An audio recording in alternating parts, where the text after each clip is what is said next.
我被困在公司大楼里，经历了99次死亡的轮回，每次死亡的方式都不尽相同：电梯坠落、触电于复印机、被笔尖刺穿眉心。每次醒来都是同一天早上9点，我刚坐在办公桌前。多次求救后，我的物理教授丈夫终于相信了我的遭遇。我按照他的指导，寻找打破死亡循环的方法。然而，在第100次循环时，我震惊地发现，他送给我的翡翠玉镯竟然戴在了另一位女同事的手腕上。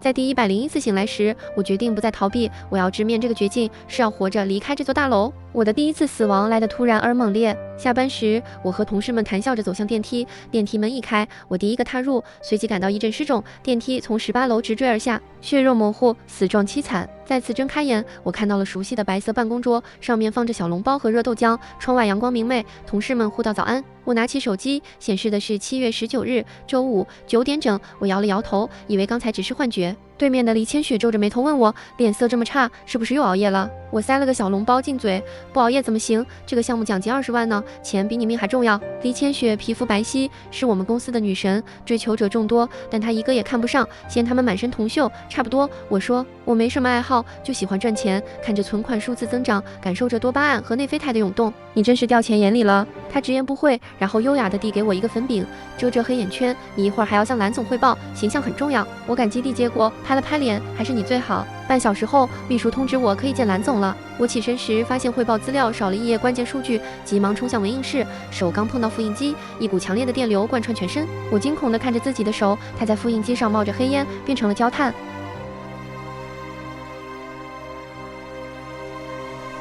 再次醒来，我看到桌上的小笼包和豆浆，脸色这么差，是不是又熬夜了？黎千雪皱眉看着我。从那天起，我陷入了死亡的循环，死亡的方式千奇百怪。摔跤时，笔尖插入眉心；展示架上的奖杯砸中头顶；楼梯上一脚踩空滚下；茶水间的微波炉爆炸；同事突然发狂，用裁纸刀割破我的颈动脉。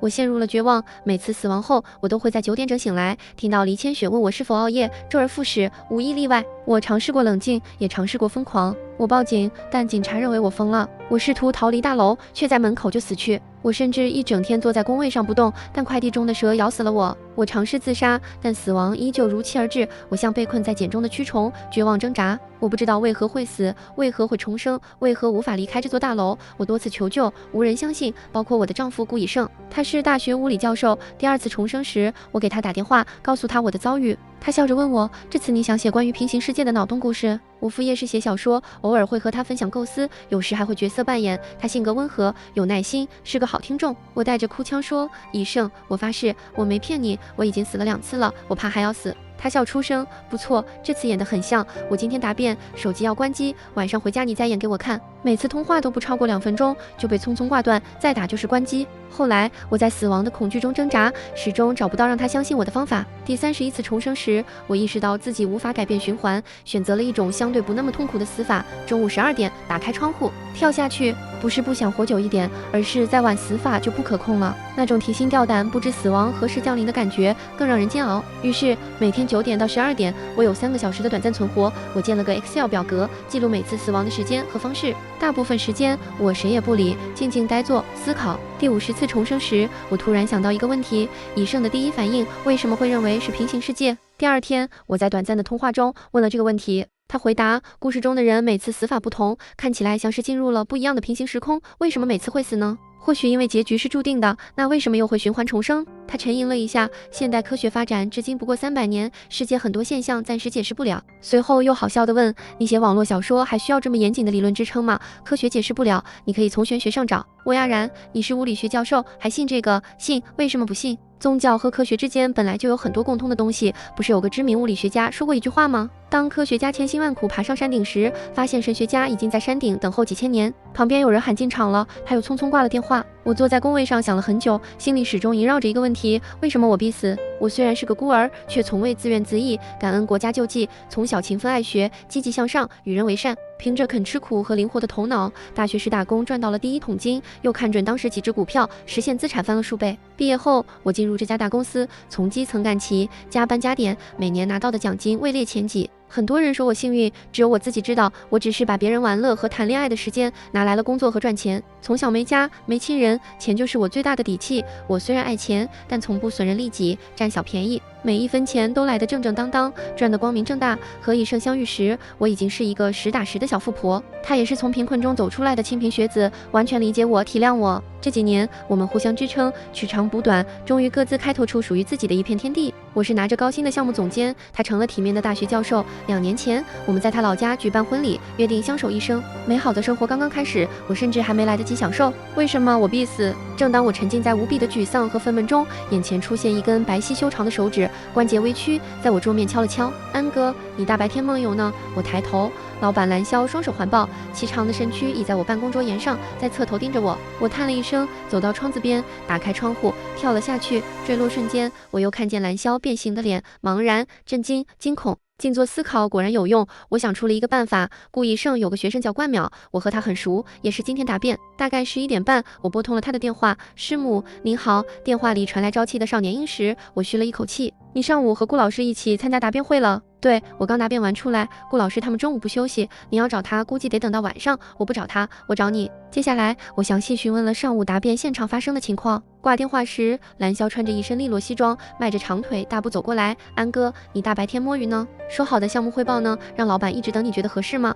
他走到我面前停下，双手环抱，好看的眉眼注视着我。蓝霄虽是总经理，但我曾给他当过1年私人助理。他那时满身纨绔公子气，而我事事高标准、高要求，一开始摩擦不断，彼此看不顺眼。后来董事长把这个吊儿郎当的儿子好好整治了一番，他才态度转变，我们相处也才慢慢融洽起来。总体而言，相比于其他同事，我和他关系更熟稔些。工作中遇到的困难和几次关键竞聘，都是他出手帮忙的。此刻我心情不错，决定多活一会儿。蓝总，你几个绯闻女友中最喜欢哪一个啊？蓝霄的眼睛瞪大，似乎不相信自己的耳朵。周边同事骤然安静，瞠目结舌地望过来。蓝霄身高1.86米，长了张俊俏明星脸，工作上倒是勤恳努力，但花边新闻不断，经常传出和不同女明星的绯闻。同事们私下设了赌注，赌哪个才是他的正牌女友。我当时还认真研究了下赔率，也小小投了一笔。当然，大家在好奇，这种事也是万万不能当面问的。但是我怕什么呢？我悠闲地踱到窗边，慢慢爬上。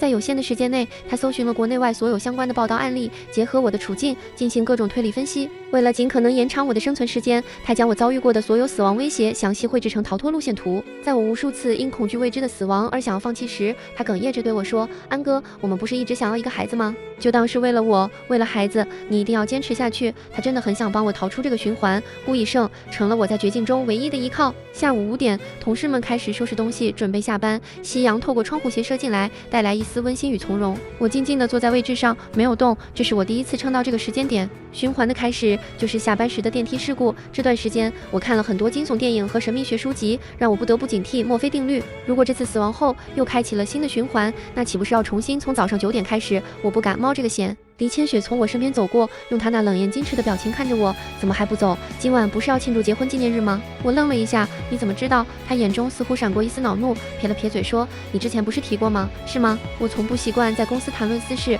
但对我来说，前一天已经过去了好几个月，记不记得已经不重要了。我今晚要加班，我随意回答。他惊讶地问：“你今天这么嚣张，以为加个班就能弥补吗？”我突然闭嘴。头顶的中央空调发出轻微的咯吱咯吱声，别人可能不在意，但我却异常敏感。我自己的灾难没必要连累别人。叹了口气，我站起来，猛地推了黎千雪一把，她踉跄摔倒，手腕触地，发出清脆的当声。她几乎下意识地撸起袖子，紧张地查看。空调机轰然落下的瞬间，我看到了一样东西。第2天，我刷爆信用卡，在官网上买了10几个 H 手镯，让跑腿送到公司，大方地给同层的女同事每人发了一个。所有人都惊呆了，我省钱专家的外号可是人尽皆知。递给黎千雪时，她一贯高冷的脸上也布满了震惊和疑惑。安哥，你疯了？钱不是你的命吗？我无所谓的笑。今天是我结婚纪念日，我高兴，来戴上，看看适不适合你。他摸了摸自己的手腕，神情闪过一丝忧郁。黎千雪，你不会也烦我铜臭味，不愿意带我送的东西吧？他白了我一眼，我是烦铜臭味的男人，你是男人吗？那你现在戴上。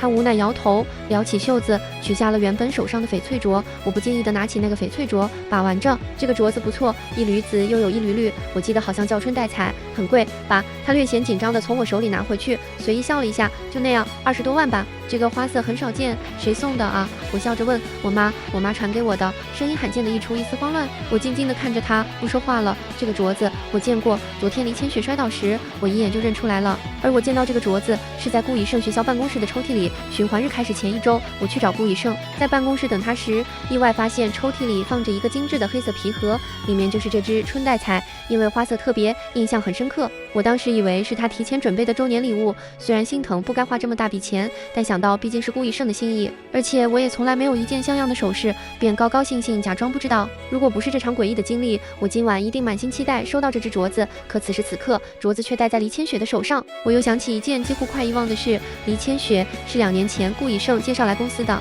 当初公司招人，他递给我一份简历，说是隔壁院系老师知道我在这家行业大公司任职，想把自己的学生内推进来。他当时的口气很随意，这个学生我也不认识，你看着行就用，不行就推了他，同事间人情往来而已，反正我也不在乎。现在想来，顾以胜又怎么会是为一个不认识的学生开口找我帮忙的人？脑中突然闪过跳窗那次，黎千雪直直地盯着我的眼神，冷静、震惊，又夹杂着一丝兴奋，就仿佛迫不及待。接下来2天，我没再和顾以胜联系，除了躲避死亡威胁，我一直沉浸在过往回忆里，回忆某些奇怪的点、巧合的点，看起来毫不相干却又能联系上的点。比如顾以胜出差开会，黎千雪也必然同时请假几天；比如黎千雪一向营造高冷少语的人设，却似乎对我的行踪极为关心；比如顾以胜这2年逐渐对投资感兴趣，劝说我动用了一部分婚前存款，并开玩笑问过我几次密码。今年初，顾以胜为难地对我说了一件事，婆婆给他打电话说小叔子的儿子到市里来上学，想让我把婚前那套公寓过户给小叔子，读完书后再变更回来。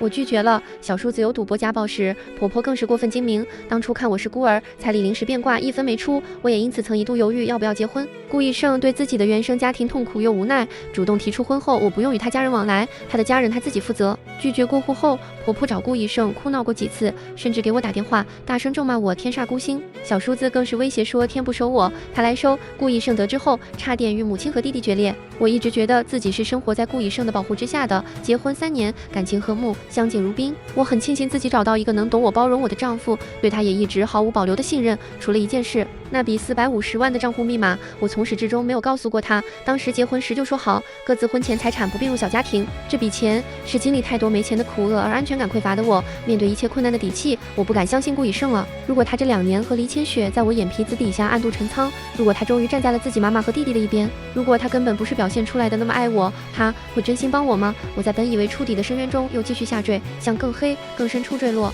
9点10分，我第一次准时走进蓝霄办公室。蓝霄看见我，笑着扬了扬手中的粥，大大咧咧说：“你汇报你的，我顺便吃个早餐。”我在他对面坐下，安静了2秒，忽然开口：“你高中时曾经暗恋过你的历史老师。”噗！蓝霄一口粥喷在红木办公桌上，他瞪大眼睛，气急败坏说：“你口出什么狂言呢？”我继续平静开口：“你左屁股上有一个疤，因为某次上厕所擦时忘了手上有烟。你的绯闻女友们都是假的，是提前约好相互造势，各自立好。你在英国留学时曾因为打架被关了1个月，这件事谁也不知道，包括你父亲。你怕黑，怕尖嘴动物，喜欢吃草莓味冰淇淋，对紫外线过敏，喜欢余华和余秀华。少年时期的梦中对象是……停，住嘴，别说了。”蓝霄猛地起身，惊恐又疑惑地指着我，结结巴巴说：“不可能，你绝对不可能知道这些事，怎么回事？究竟是谁告诉你的？”我冲他笑了笑：“你呀，是他告诉我的，是我一次次站在窗台威胁他告诉我的。我不会放弃，再绝望也不会，孤苦伶仃活到27岁，我对得起天，对得起地，唯独没有好好对过自己，辛辛苦苦省吃俭用，利用天时地利存下的钱，绝不能白白给别人做嫁衣裳，我一定要摆脱困境。”顾以胜，我是无法相信了，他说的解决办法，我也不敢继续，因为我突然意识到一个问题，他的逻辑和推理的出发点都建立在打破循环这一件事情上。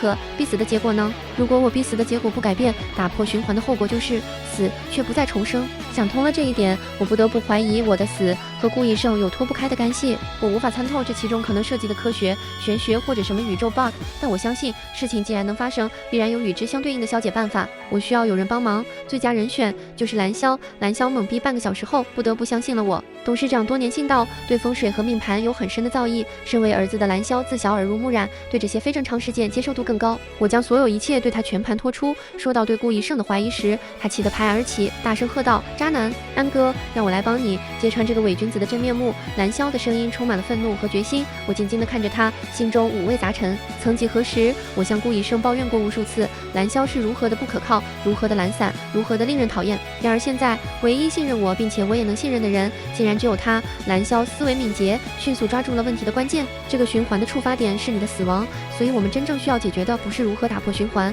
而是如何阻止死亡。我缓缓点头，心中涌起一股悲凉和忧伤。虽然这一切听起来诡异，但只要理清头绪，其实并不复杂。我之前因为身处险境而无法看清，但像顾以胜这样聪明的人，怎么可能看不透呢？如果他明知故问，不惜让我经历一次又一次的痛苦死亡，只为了打破循环，实际上他真正的目的可能是为了阻止我的重生。蓝霄似乎想到了什么，示意我等他一下，然后快步走了出去。不久，他带着凝重的表情回来了。我父亲正在山中静养，我刚刚给他打了电话，这件事太过离奇，所以我用假设的方式询问了他的意见。我愣了一下，立刻意识到这确实是一个求助的好方法，急忙问道：“董事长怎么说？”他说：“你这种情况好像是被人下了降头。”降头，蓝霄点头。降头术主要在东南亚地区流行，如果恶毒到要夺人性命，就必须与当事人身上的符咒配合。你身上有没有什么不明符纸？在温暖的朝阳下，我突然感到一阵寒意，过了好一会儿，才艰难地说：“有。”我僵硬地转身朝外走去，蓝霄立刻跟在我后面，走到工位上。我从包里拿出一个东西，